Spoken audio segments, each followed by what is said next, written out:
হৰি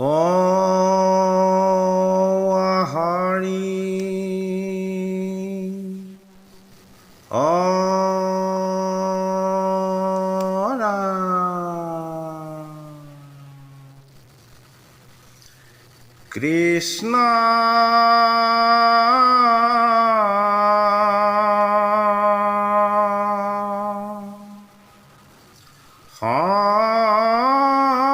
শংকৰ গুৰু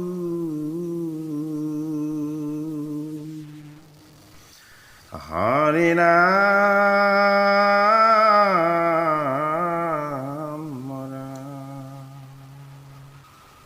হে কৃপালু বৈষ্ণৱ সমস্ত আমি ক্ৰমশ আগবঢ়াই অহা গীতাৰ পাঠ আৰু তাত্ত্বিক বিশ্লেষণ অনুষ্ঠানলৈ আমি আপোনাসৱক সেৱা জনাইছোঁ। আমাৰ ভাগৱতৰ পাঠ পৰ্যালোচনা, নামঘোষাৰ পাঠ পৰ্যালোচনা আৰু গীতাৰ তাত্ত্বিক পাঠ আৰু বিশ্লেষণৰ আমাৰ এই কৰ্মই যদিহে আপোনাসৱৰ অন্তৰ স্পৰ্শ কৰিব পাৰিছে, আপোনাসৱে আমাৰ এই চেনেলটো ছাবস্ক্ৰাইব কৰিব, আমাৰ ভিডিঅ'সমূহ আপোনাসকলৰ সুবিধাৰ মাজত শ্বেয়াৰ কৰিব, ভগৱন্তৰ বাণী প্ৰচাৰ কৰি আপোনাসবো পুণ্যৰ যাতে ভাগী হয়, এয়াই আমাৰ প্ৰাৰ্থনা। ও শাস্ত্ৰৰ উত্তম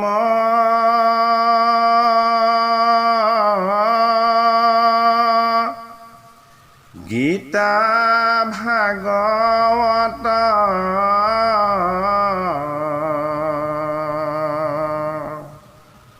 ধৰ্মৰ উত্তম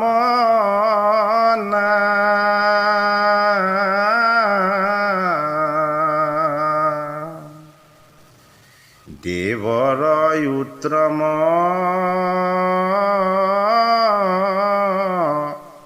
দৈৱ কি নন্দন চৰণে কৰো প্ৰণাম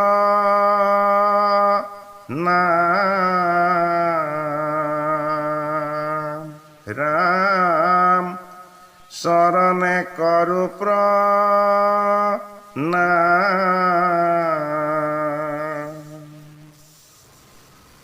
যোগেশ্বৰ কৃষ্ণৰ শ্ৰীমুখৰ বাণী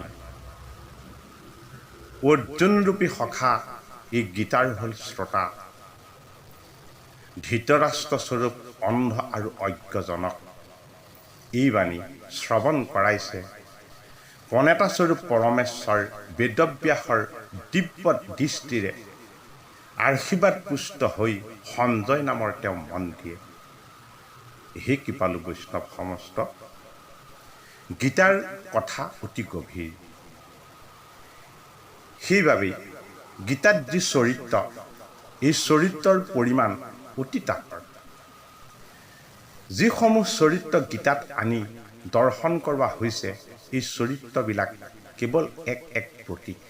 সেইবাবেই অৰ্জুন নামৰ জগতৰ ঈশ্বৰ কৃষ্ণৰ সখাজন যিখন ৰথত এই কুৰুক্ষেত্ৰলৈ আহিছিলে, এই ৰথখনৰনো তাৎপৰ্য কি, আমি আজি আপোনাসৱক প্ৰথম সেই কথাকে বিকট কৰিব বিচাৰিছোঁ। জগতৰ ঈশ্বৰ যোগেশ্বৰ কৃষ্ণৰ অৰুণ চৰণ সাধন সিদ্ধ যোগীসকলেও ধ্যানৰ যোগেদিও সদায় দৰ্শন দিয়ে।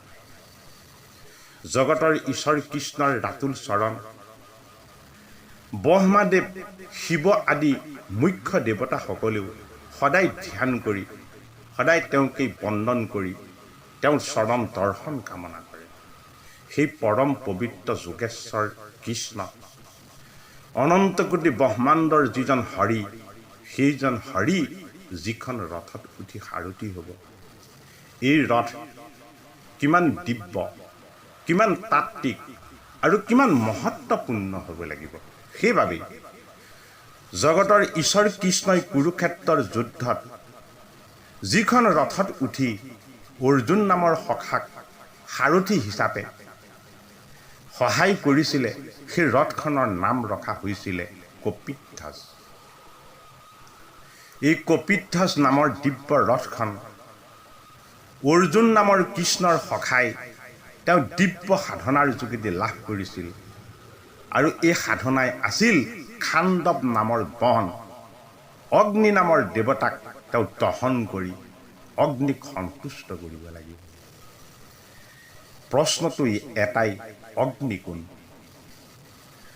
অগ্নি হল আত্মাৰ অগ্নি কোন অগ্নিৰ উৎস হল পৰমাত্মা সেইবাবে পৰম আত্মাৰ অগ্নিৰ ৰূপক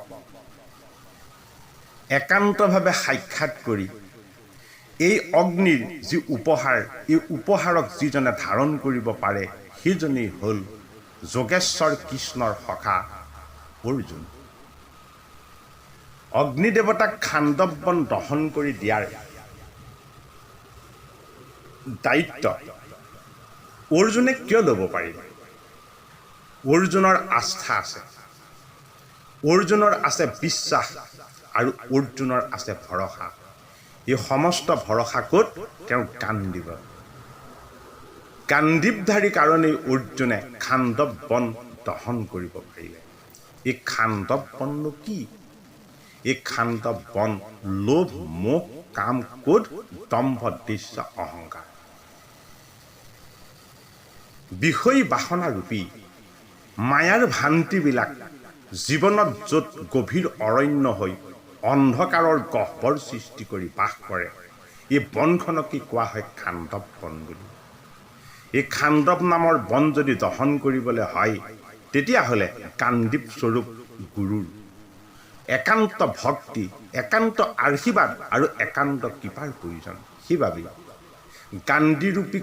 গাণ্ডীপ স্বৰূপ গুৰুৰ ভক্তি প্ৰতিষ্ঠাক কোনোবাই যদি নিন্দা কৰিবলৈ হয় অৰ্জুনে প্ৰতিজ্ঞা কৰিছিল হয় নিজে আত্মহত্যা কৰিম নহ'লে যি মোৰ গাণ্ডীৱক নিন্দা কৰিব মই তাক শিৰচ্ছেদ কৰিম জগতৰ ঈশ্বৰ যোগেশ্বৰ কৃষ্ণই হ'ল অৰ্জুনৰ একমাত্ৰ গুৰু যদিও তেওঁ অস্ত্ৰ শিক্ষাৰ গুৰু হিচাপে দ্ৰোণাচাৰ্যক বৰণ কৰিছিলে তথাপি দিব্য শিক্ষাৰ গুৰু হিচাপে তেওঁ বৰণ কৰিলে জগতৰ ঈশ্বৰ যোগেশ্বৰ কৃষ্ণ এই গাণ্ডীপ স্বৰূপ ভক্তিৰ প্ৰতিষ্ঠাৰে জগতৰ ঈশ্বৰ কৃষ্ণৰ কৃপাতেই অৰ্জুনে লাভ কৰিছিলে দিব্য ৰথ এই ৰথৰ নাম ৰখা হৈছিলে কপিধ্বজ এই গাণ্ডীপৰূপী গুৰুৰ পৰম পবিত্ৰ ধনুৰ কেনেবাকৈ যদি টংকাৰ কোনোবাই যদি শুনিবলৈ হয় পাপীজনৰ হৃদয় কঁপি যায় সেইবাবেই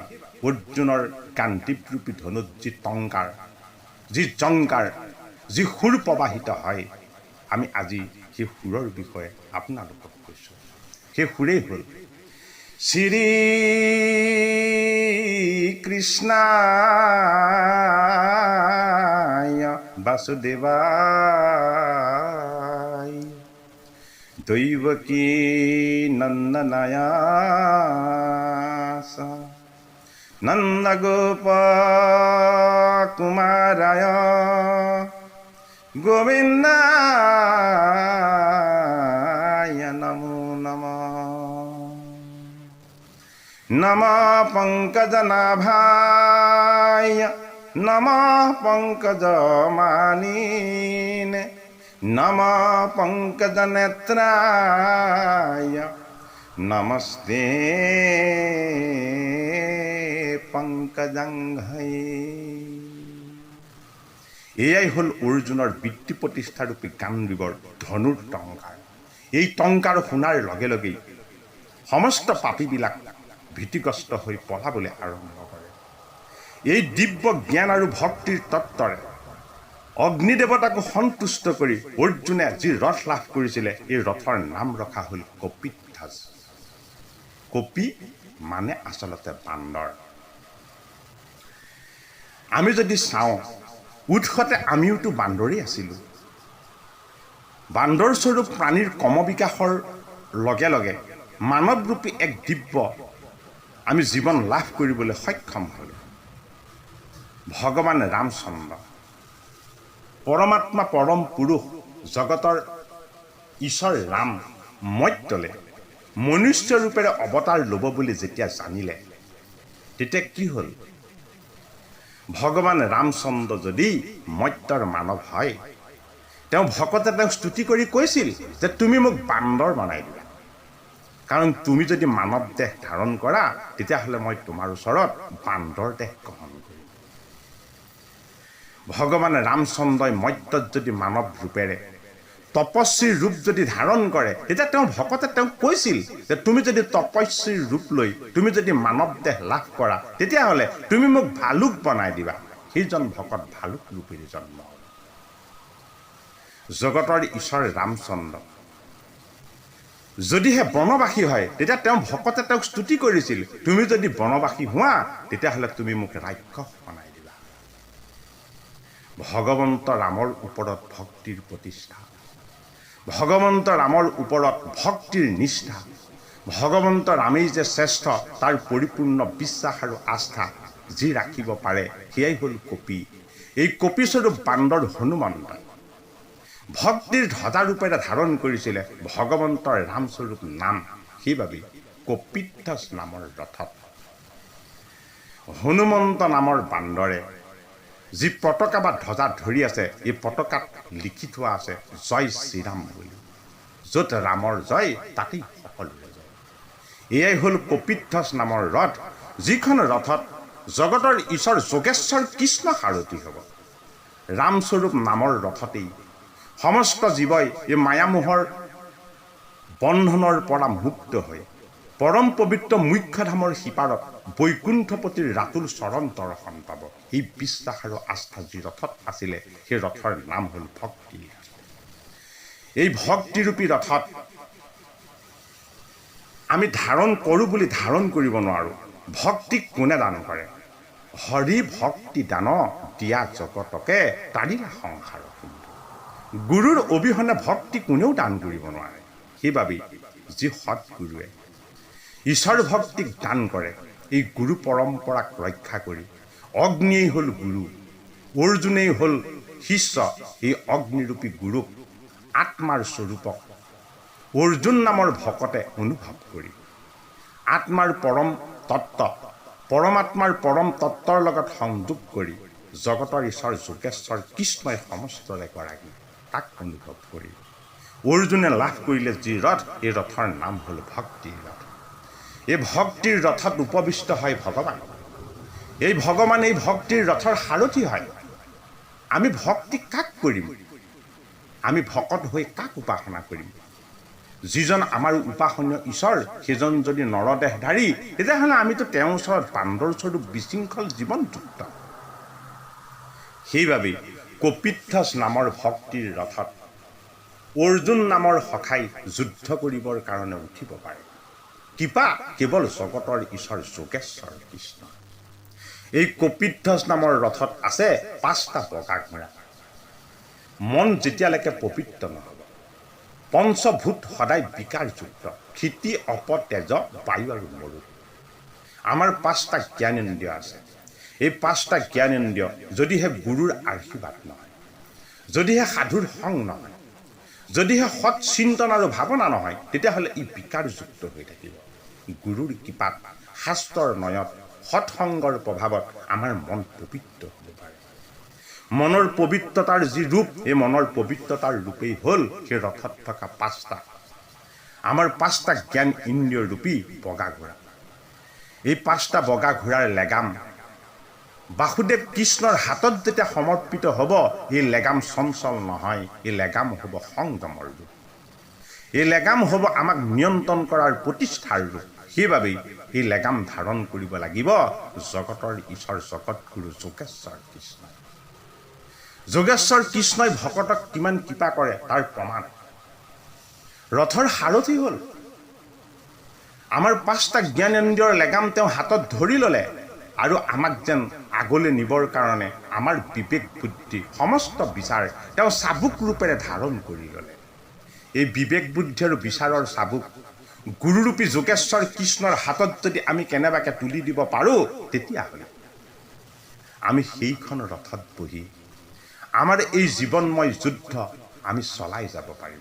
সেইবাবে যিদৰে দেহ এক ক্ষেত্ৰ, সেইদৰে ঈশ্বৰক সাধন কৰিবৰ কাৰণে আমাৰ এই দেহেই হ'ল এখন ৰথ। এই ৰথক ভক্তিৰ প্ৰতিষ্ঠাৰে আমি কপিত্থ ৰূপ দিব লাগিব। কপিত্থ স্বৰূপ ভক্তিৰ ৰথত উঠি ঈশ্বৰস্বৰূপ কৃষ্ণৰ আশীৰ্বাদ আমি শিৰত ধাৰণ কৰি আমাৰ এই জীৱন যুদ্ধৰ জয়যাত্ৰা আমি আৰম্ভ কৰিব লাগিব। আমি যোৱাভাগী পাঠত পাণ্ডৱ মানে কি, কৌৰৱ মানে কি,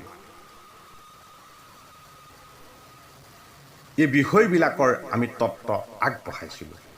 আমি আজিৰ ব্যাখ্যা বা আজিৰ তত্ত্ব কথাত আমি এই কথাখিনি বিকৃত কৰিবলৈ যত্ন কৰিছোঁ যে খাণ্ডৱ বন মানে কি, কপিধ্বজ মানে কি, পাণ্ডৱে ৰচনা কৰা সংকট বিহু মানে কি, কৌৰৱে ৰচনা কৰা চক্ৰ বিহু মানে কি, আৰু গীতাৰ দিব্য জ্ঞানময় তত্ত্ব অজ্ঞ অজ্ঞানী ধৃতৰাষ্ট্ৰক কৈ শুনোৱা সঞ্জয় মানে কি। আজি আমি এইভাগী পাঠ পৰ্যালোচনাত আমি সেইখিনি কথাকেই আমি আপোনালোকৰ আগত আগবঢ়াম বুলি ভাবিছোঁ। আমি এইটো কথা জানিছোঁ যে তত্ত্বদৰ্শী মহাপুৰুষৰ ওচৰত থাকি অৰ্থাৎ যোগেশ্বৰ কৃষ্ণৰ ওচৰত থাকি যিদৰে অৰ্জুনে কমহ সাধনা কৰিছিল, এই কমহ সাধনাই দৈব্য সম্পদৰ উৎকৰ্ষ সাধন কৰিছিল আৰু আসুৰী বৃত্তিবিলাকৰ বা সম্পদবিলাকৰ সৰ্বতো প্ৰকাৰে জীৰ্ণ কৰিবলৈ সক্ষম হৈছিল। যেতিয়া কোনো বিকাৰেই নাথাকিব তেতিয়াই মনৰ নিৰোধ উৎপন্ন হ'ব, মনৰ চঞ্চলতা সম্পূৰ্ণৰূপে আঁতৰ হ'ব, মন হ'ব আত্মামুখী। এই নিৰোধ স্বৰূপ আত্মামুখী মনৰ বলয় দৈব্য সম্পদৰ পাছত যদিও সংযুক্ত হৈ থাকে তথাপিতো এই দৈব্য সম্পদৰ প্ৰয়োজনীয়তাও লাহে লাহে নাইকিয়া হৈ যাব। অৰ্জুনে দেখিলে যে কৌৰৱ পক্ষৰ বাদেও পাণ্ডৱ পক্ষৰ যোদ্ধাসকলো যোগেশ্বৰত সমাহিত হৈ আছে। পূৰ্ণতাৰ লগে লগে দৈব্য সম্পদো বিলয় হৈ গৈ থাকে। সেইবাবে শেষত শাশ্বত পৰিণাম ওলাই পৰিছে। ইয়াৰ পাছতো যদি যোগেশ্বৰে কিবা কৰে তেতিয়াহ'লে মাত্ৰ নিজৰ সমৰ্থনকাৰীৰ মাৰ্গদৰ্শনৰ কাৰণেহে কৰিব। সেইবাবে সমৰ্থনকাৰী অৰ্জুনৰ মাৰ্গদৰ্শনৰ কাৰণে শোকত স্তব্ধ হোৱা, অজ্ঞান আৰু অবিদ্যাত ডুব যোৱা অৰ্জুনৰ কাৰণে জগতৰ ঈশ্বৰ কৃষ্ণই এক নতুন ৰূপ লৈ আহিলে, যাৰ নাম হ'ল শ্ৰীমদ ভগৱত গীতা। গীতা চন্তুবদ্ধ, ব্যাকৰণ সন্মত, কিন্তু ইয়াৰ পাত্ৰবিলাক প্ৰতীক ধৰণৰ, অমূৰ্ত যোগ্যতাৰ মূৰ্ত ৰূপ মাত্ৰ। গীতাৰ আৰম্ভণিতে 30-40 পাত্ৰৰ নাম উল্লেখ কৰা হৈছে, যিবিলাকৰ তত্ত্ব আমি কিছুমান আগতেই পৰ্যালোচনা কৰিছোঁ আৰু কিছুমান ইয়াৰ পাছত আমি পৰ্যালোচনা কৰিবলৈ যত্ন কৰিম। একমাত্ৰ অৰ্জুনে এনেকুৱা এটা পাত্ৰ যি প্ৰাৰম্ভৰ পৰা সমাপ্তলৈকে যোগেশ্বৰৰ সন্মুখত আছে। সেইবাবেই অৰ্জুন মাত্ৰ যোগ্যতাৰ প্ৰতীকহে, তেওঁ কোনো ব্যক্তি বিশেষ নহয়। গীতাৰ আৰম্ভণিত অৰ্জুন সনাতন কুলধৰ্মৰ কাৰণে আকুল হৈ পৰিছিল, কিন্তু যোগেশ্বৰে তাক অজ্ঞানতা বুলি অভিহিত কৰিলে আৰু বুজাই দিলে যে আত্মাই সনাতন, শৰীৰ বিনাশীল বস্তু। সেইকাৰণে তুমি যুদ্ধ কৰা। এই আদেশৰ পৰা এইটো স্পষ্ট নহয় যে অৰ্জুনে কৌৰৱকে মাৰক। পাণ্ডৱ পক্ষটোতো দেহধাৰী আছিল, দুটাৰ মাজত সম্বন্ধও আছিল। সংস্কাৰ আৰু শুদ্ধ বিচাৰৰ ওপৰত প্ৰতিষ্ঠিত শৰীৰক কি অস্ত্ৰৰে প্ৰহাৰ কৰিব? শৰীৰেই যেতিয়া বিনাশীল হৈ যাব, অস্তিত্বই যেতিয়া নাথাকিব, তেতিয়াহ'লে যুদ্ধৰ বা প্ৰয়োজনেই কি আছিল? শ্ৰীকৃষ্ণই কৈছে, যিজনে নিজৰ শৰীৰৰ কাৰণে পৰিশ্ৰম কৰে তেওঁ অজ্ঞানী, অজ্ঞ, বুদ্ধিহীন আৰু তেওঁ এনেই জীৱন ধাৰণ কৰিছে। গতিকে কৃষ্ণ দেহাতী এই জগতৰ প্ৰকৃতি তেওঁ তিনিগুণাত্মক মায়াৰ বৃক্ষৰ ৰূপেৰে নিৰ্মাণ কৰিছে, কিন্তু তেওঁৰ দ্বাৰা সৃষ্ট জীৱবিলাকে তেওঁ কৃপা লাভ কৰিলে তেওঁ যে মায়ামুক্ত, মায়া শূন্য, পৰিপূৰ্ণ, অক্ষয়, অব্যয় এই ৰহস্যক জানিব পাৰে। সেইবাবেই প্ৰতিটো বিপদৰূপী সংকটত জগতৰ ঈশ্বৰ যোগেশ্বৰ কৃষ্ণ সদায় পাণ্ডৱৰ লগত। ৰহস্যক জানিব পাৰিলেহে ৰচনা কৰিব পাৰিব পাণ্ডৱে ৰচনা কৰা সংকট বেহু। ও ৰহস্যক জানে যিটো লোক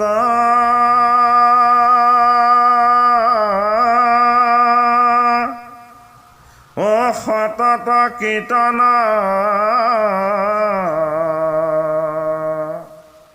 কৰে মোক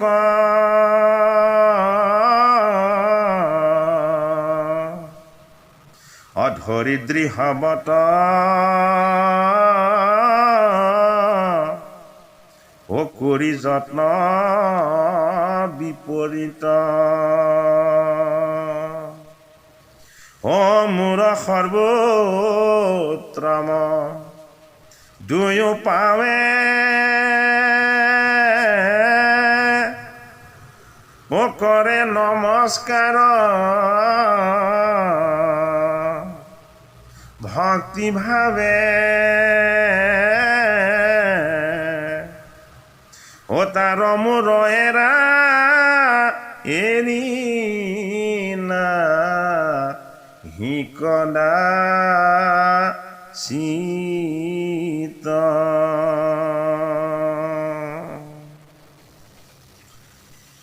জগতৰ ঈশ্বৰ ভগৱান কৃষ্ণ ত্ৰেতা যুগত যেতিয়া ৰাম ৰূপেৰে অৱতাৰ লৈছিল তেতিয়া তেওঁ তিনিজন ভকত, এজন বান্দৰ, এজন ভালুক আৰু এজন ৰাক্ষস হৈছিল। আৰু ত্ৰেতা যুগৰ ভকতো সেই তিনিজনেই। আৰু তেতিয়াই তেওঁ তেওঁৰ ভকতক আশীৰ্বাদ দান কৰিছিল যে মই যদি এই মৰ্ত্যত আকৌ মানৱ শৰীৰ লৈ মই যদি কেনেবাকৈ অৱতাৰ ধাৰণ কৰোঁ, মোৰ ভকত যদি যোদ্ধা হয় তেতিয়াহ'লে মই তেওঁৰ ৰথৰ সাৰথি হ'ম। মোৰ ভকত যদি শ্ৰোতা হয় তেতিয়াহ'লে মই বেদ বক্তা হ'ম। এই বেদৰ সাৰেই হ'ল গীতা। সেইবাবে তেওঁ ভকত, অৰ্জুন হ'ল শ্ৰোতা, জগতৰ ঈশ্বৰ কৃষ্ণ হ'ল এই বেদৰ বক্তা। তেওঁ যেতিয়া নিৰ্গুণ গীতাৰ ৰূপ ল'লে, তেওঁৰ সমস্ত ভকতে 18 অক্ষহীন সেনাৰ ৰূপ ল'লে। ভকত আৰু ভগৱান অভিন্ন ৰূপৰ প্ৰকাশ। তেওঁতেই সমস্ত জগত সমাপ্ত আৰু তেওঁতেই সমস্ত জগতৰ উৎপত্তি। সেইবাবে জগতৰ ঈশ্বৰ কৃষ্ণত শৰণাপন্নজন সৰ্বদাই উদ্ধাৰ হোৱাৰ যি সম্ভাৱনা, এই সম্ভাৱনা আমাক গীতাই দৰ্শন কৰিছে। গীতাৰ প্ৰথম যুগ আৰম্ভ হৈছে বিষাদ যুগেৰে।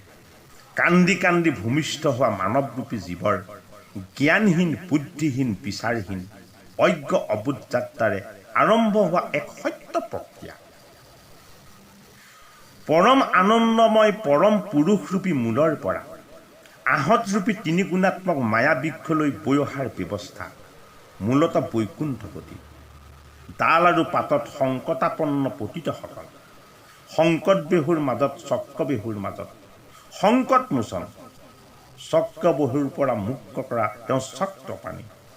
মূল হৈ সমস্তকে তেওঁ ধাৰণ কৰোঁতা বাবেই অস্ত্ৰবিহীন ৰূপেৰে শ্ৰীমুখত ব্ৰহ্মৰ শুদ্ধ ৰূপ, নিৰ্গুণ নিৰ্লিপ্ত গাভীৰূপ শ্ৰীমদ ভগৱত গীতা।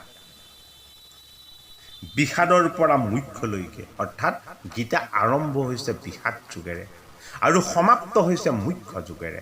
আমিও কান্দি কান্দি জন্ম লওঁ আৰু শেষত সম্পূৰ্ণ জ্ঞান শূন্য হৈ আমি এই পৃথিৱীৰ পৰা বিদায় লওঁ।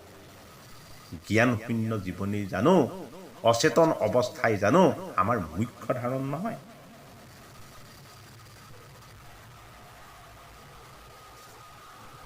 বিষাদৰ পৰা মুখ্যলৈকে সাৰথি হিচাপে নিয়াৰ যি তেওঁ পৰিকল্পনা, মুখ্যৰ সিপাৰত মূল শ্ৰীকৃষ্ণ এই সমস্তৰে মূল। মধ্যত প্ৰকৃতিৰূপী তেওঁৰ মায়া। এইটো কাৰণে অৰ্জুন মধ্যম পাণ্ডৱ। অন্তৰ সিপাৰত তেওঁ অনন্ত, অন্তৰৰ সীমাহীন যাত্ৰা অনন্তলৈ, মুখ্যৰ সীমাহীন যাত্ৰা সিপাৰৰ মূললৈ, আৰু মাজতেই তেওঁ পবিত্ৰ অনুৰাগত প্ৰকাশ পাইছে অৰ্জুন ৰূপত। তেওঁৱেইতো মধ্যম পাণ্ডৱ। হে কৃপালু বৈষ্ণৱ সমস্ত। গীতাৰ আমি আজি দ্বিতীয় শ্লোকৰ যোগেদি সঞ্জয় নামৰ ধৃতৰাষ্ট্ৰৰ মন্ত্ৰীৰ যি তত্ত্ব, এই তত্ত্ব আমি আপোনালোকৰ মাজত আগবঢ়াম। দিষ্টাতু পাণ্ডৱানিকম বৃহম দুৰ্যোধনস্তদা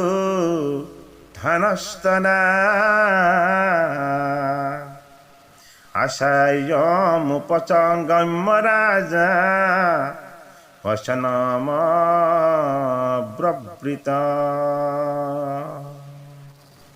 গীতাৰ দ্বিতীয় শ্লোক সঞ্জয়ৰ মুখত। গীতাৰ প্ৰথম শ্লোক ধৃতৰাষ্ট্ৰৰ মুখত।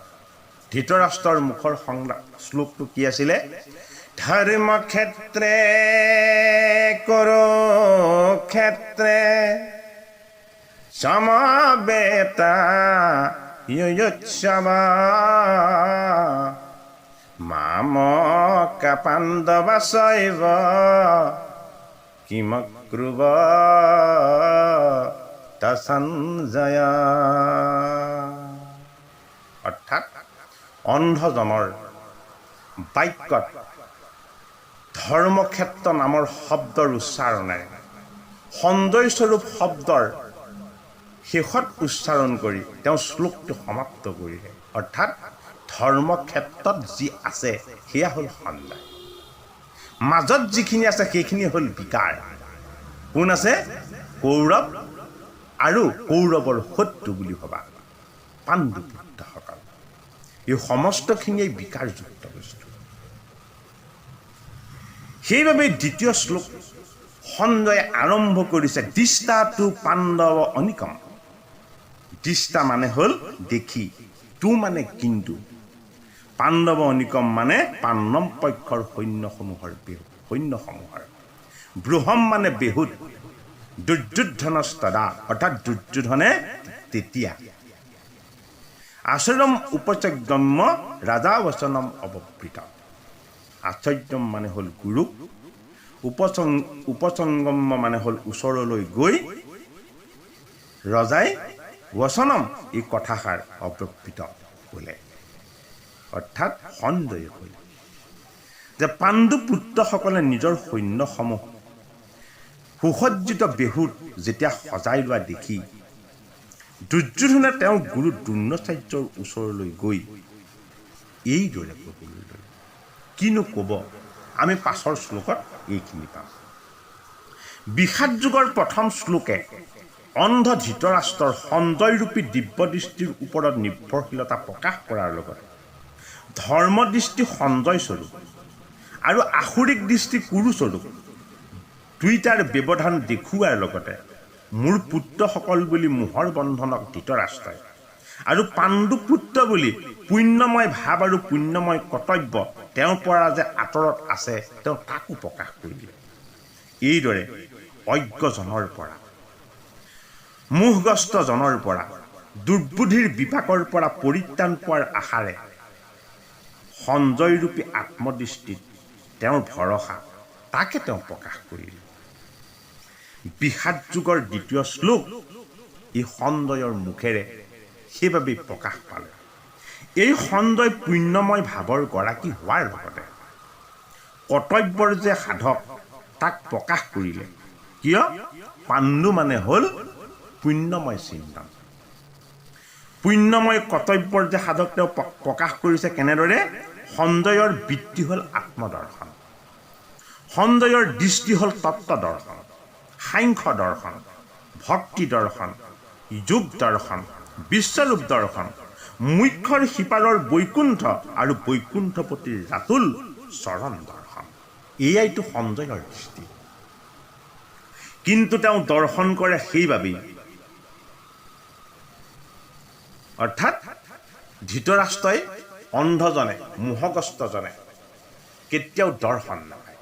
মোহগ্ৰস্তজন অজ্ঞান আৰু অবিদ্যাৰ অন্ধকাৰত ডুব গৈ পোহৰ পোহৰ বুলি সদায় তেওঁ খেপিয়াই থাকে।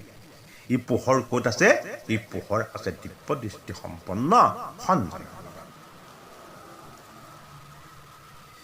সেইবাবে দ্বিতীয় শ্লোকটো আমি দেখিছোঁ যে আৰম্ভ হৈছে দিষ্টাতু পাণ্ডৱা অনিকম,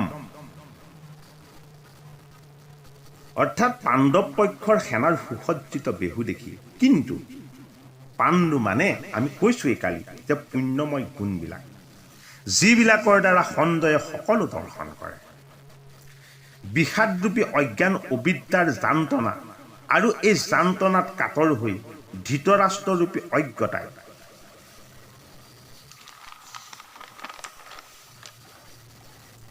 ক্ৰমান্বয়ে গতি কৰে অজ্ঞানৰ ফালে। কেনেদৰে? মোহৰূপী দুৰ্যোধনলৈ। এয়া ধৃতৰাষ্ট্ৰৰ অজ্ঞতাৰ ফল, ইয়াত ধৃতৰাষ্ট্ৰৰ অবিদ্যাৰ ফল, ইয়াক ধৃতৰাষ্ট্ৰ আৰু গান্ধাৰীৰ আজীৱন অজ্ঞান আৰু অবিদ্যাত মোহাচন্ন হৈ থকাৰ যি ফল, এই ফলৰ পৰা যি উৎপত্তি হৈছে, তাত যি বীজ লাগিছে, এই বীজেই হ'ল মোহৰূপী দুৰ্যোধন, দুৰ্বুদ্ধিৰূপী দুঃশাসন, বিজাতীয় কৰ্মৰূপী কৰ্ণ, ভ্ৰমৰূপী ভীষ্ম, দ্বৈত আচৰণৰূপী দ্ৰোণাচাৰ্য, আসক্তিৰূপী অশ্বত্থামা, বিকল্পৰূপী বিকৰ্ণ, আধৰুৱা অপূৰ্ণ কৃপাৰ আচৰণৰূপী কৃপাচাৰ্যলৈ সঞ্জয়ে দৰ্শন কৰে। এই সকলোৰে অজ্ঞান অহংকাৰ অবিদ্যাৰ আৱৰণেৰে দাস কৰি ৰখা দাসীৰ পুত্ৰস্বৰূপ জীৱৰূপ বিদুৰক তেওঁলোকৰ হৃদয়তে যান্ত্ৰণাত ছটফটাই থকা। কিয় দেখে? সঞ্জয় হ'ল তত্ত্বদৰ্শী, সঞ্জয় হ'ল আত্মদৰ্শী। এই জীৱৰূপী বিদুৰৰ এই অজ্ঞসকলৰ হৃদয়ত কাতৰ কৰোণ বিননি কেৱল সঞ্জয়েহে শুনিবলৈ পায়, কেৱল সঞ্জয়েহে দেখিবলৈ পায়। জীৱৰূপী বিদুৰৰ সদায় দৃষ্টি কেৱল পাণ্ডুৰূপী পুণ্যময় পবিত্ৰতালৈ, পবিত্ৰ আৰু সাত্বিক কৰ্মৰূপী কুন্তিময় পবিত্ৰ কৰ্তব্যবোধলৈ, শুদ্ধ সাত্বিক মনন আৰু চিন্তনৰ সফল ভাৱমূৰ্তিৰ মনন সংস্কাৰৰূপী মাতৃৰ তনয়, ন্যায় নীতিৰ আচৰণৰূপী নকুল আৰু সহনশীল ধৈৰ্যশীল বিনম্ৰ সদ্গুণৰ সাধনাৰে পৰিপুষ্ট সৎসংগৰূপী সহদেৱলৈ সদায় দৃষ্টি বিদুৰৰূপী জীৱৰ।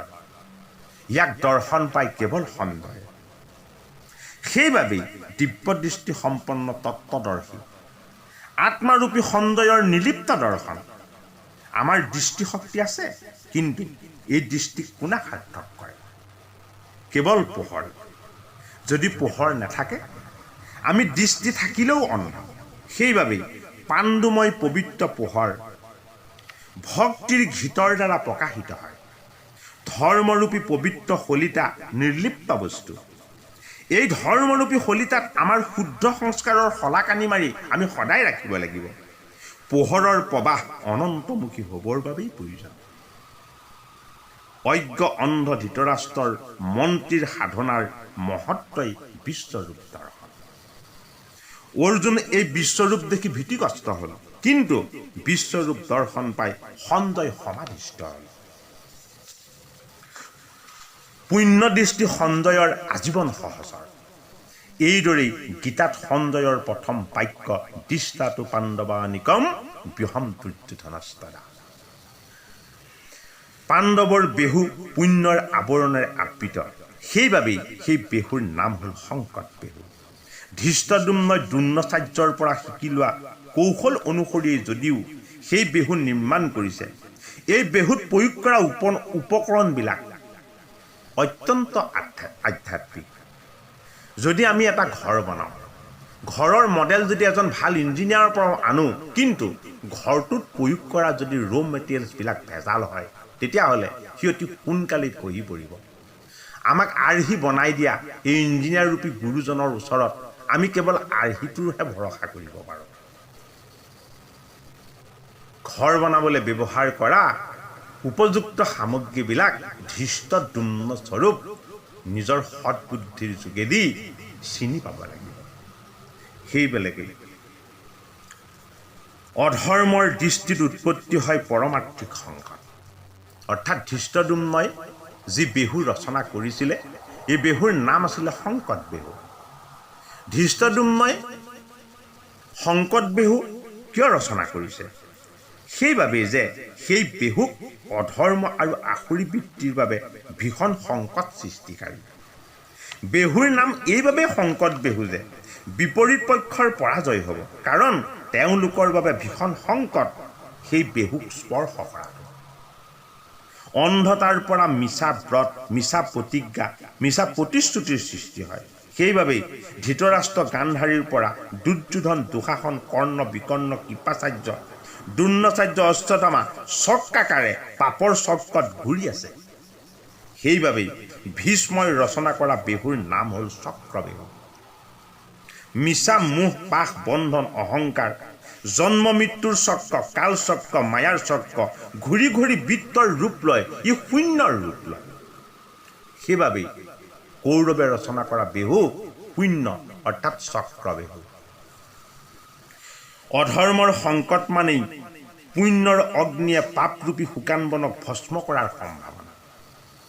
সেই সম্ভাৱনাৰ উমান দুৰ্যোধনক দিলে। কোনে দিলে? ধৃষ্টদ্যুম্নই দিলে। ধৃষ্টদ্যুম্নৰ দ্বাৰা ৰচনা কৰা এক পদত ধৃষ্টিৰ, অলৰ অচৰ, ধৰ্ম, সত্য, ন্যায়, সংযম, সহিষ্ণুতা, বিনম্ৰতা, একাগ্ৰচিত্তৰ উপকৰণেৰে পাণ্ডৱৰ সেনানায়কে ৰচনা কৰা এই বেহু অতি সুসজ্জিত। পাণ্ডুৰ পুণ্যময় গুণ, কুন্তীৰ কৰ্তব্যনিষ্ঠা, মাদ্ৰীৰ মনন আৰু ভাৱ সংস্কাৰ সকলো উপকৰণেৰে এই সংকট বেহু আৱৰি আছে। দুৰ্যোধন কম্পমান হ'ল। আশ্চৰ্যৰূপী দৈত্যবুদ্ধিৰ দ্ৰোণৰ ওচৰত শৰণাপন্নজনৰ এতিয়া কি হ'ব? কি কৰোঁ? কি কৰিব? কলৈ যাম? ক'ত থাকিব? কেৱল গ্লানি আৰু গ্লানি। চক্ৰাকাৰে তেওঁ অধৰ্মৰ অহংকাৰৰ বেহুৰ মাজত পিঞ্জৰাত সোমাই থকা, পাপৰ পিঞ্জৰাত বন্দী হৈ থকা পক্ষীৰ দৰে কেৱল কৰুণ আৰ্তনাদ। এই আৰ্তনাদ কেৱল শুনিলে সঞ্জয়ে, কিয়নো সঞ্জয় দিব্য দৃষ্টি সম্পন্ন। কেৱল দেখিলে সঞ্জয়ে, কেৱল বুজিলে সঞ্জয়ে, কিয়নো সঞ্জয় টিকালজ্ঞ ঋষি বেদব্যাসৰ আশীৰ্বাদেৰে সৈতে পৰিপূৰ্ণ। আমাক ভাবিবলৈ বাধ্য কৰায়। গীতাৰ বিভূতি যুগত কৃষ্ণই অৰ্জুনক কৈছে যে প্ৰণেতাসকলৰ মাজত মই এই কৃষ্ণদ্বৈপায়ন, মই এই বেদব্যাস। যি অন্তৰ্দৃষ্টিৰে ব্যাসে গীতা ভাগৱতৰ দৰে শাস্ত্ৰ ৰচনা কৰিলে, সেই দিব্য দৃষ্টিকেই দান কৰিলে তেওঁ শিষ্য সঞ্জয়ক। তেওঁৰ শাস্ত্ৰত থকা পুণ্যময় পবিত্ৰ দৃষ্টি সকলোকেই যেন তেওঁ দান কৰি দিলে, আমাৰ এই অনুভৱ হয়। ইদম শৰীৰং কৌন্তেয় ক্ষেত্ৰমিত্ৰ বিধয়তে। এই শৰীৰেই সেই ক্ষেত্ৰ, ইয়াক যি চিনি পায় তেওঁৱেই হ'ল ক্ষেত্ৰজ্ঞ। ভ্ৰম বিকাৰবোৰৰ উদ্গমস্থল।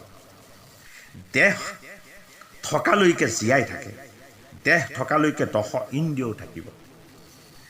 জন্মৰ পৰা মৃত্যু পৰ্যন্ত আঁতৰ নহয় আমাৰ ভ্ৰম।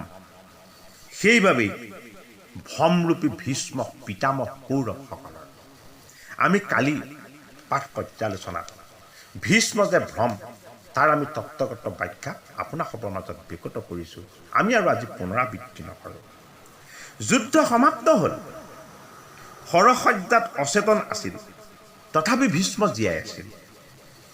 কৌৰৱৰ 10 দিনৰ সেনাপতি, ইচ্ছামৃত্যুৰ অধিকাৰী। ভ্ৰম কোনে দূৰ কৰে? ভ্ৰম দূৰ হয় কৃষ্ণৰ দৰ্শনে। সেইবাবে ভীষ্মৰ মহাপয়ানে কৃষ্ণৰূপী ঈশ্বৰৰ ৰাতুল চৰণকেই দৰ্শনৰ আনন্দক আমাৰ আগত আনি সাক্ষাৎ কৰালে। পাণ্ডৱৰ মহাপয়ান দৰ্শন হ'ল, কিন্তু পাপৰ পৰিধি স্বৰূপ কৌৰৱসকল ভীষ্মৰ মহাপয়ানৰ আগতেই বিনাশ হৈ গুচি গ'ল। সেই কৃপালু বৈষ্ণৱ সমস্ত গীতাৰ দিব্য তত্ত্ব কথন, পৰম পবিত্ৰ গীতাৰ চৰিত্ৰ আৰু ইয়াৰ তত্ত্ববিলাকৰ মাজত এনেদৰে লুকাই আছে যে আমাৰ দৰে মোহমতীজনে, অজ্ঞজনে গীতাৰ তত্ত্বক আপোনাসৱৰ আগত উন্মুক্ত ৰূপত দাঙি ধৰিবলৈ আমি যেন সক্ষম হোৱা নাই। আমাৰ পাঠ আৰু পৰ্যালোচনা, এই তত্ত্ব কথনে যদিহে আপোনাসৱৰ অন্তৰ চুব পাৰিছে, আমাৰ এই চেনেলটি আপোনাসৱে ছাবস্ক্ৰাইব কৰিব। আমি আগবঢ়োৱা ভিডিঅ'সমূহ আপোনালোকে যাতে নিয়মীয়াভাৱে উপলব্ধ হয়। সদৌ শেষত সমস্ত ভকত বৈষ্ণৱৰ চৰণত শতকোটি প্ৰণাম জনাই আমাৰ আজিৰ এই অনুষ্ঠান ইমানতেই সামৰণিৰ সেৱা ধৰিছোঁ। জয় গুৰু শংকৰ কৃষ্ণ।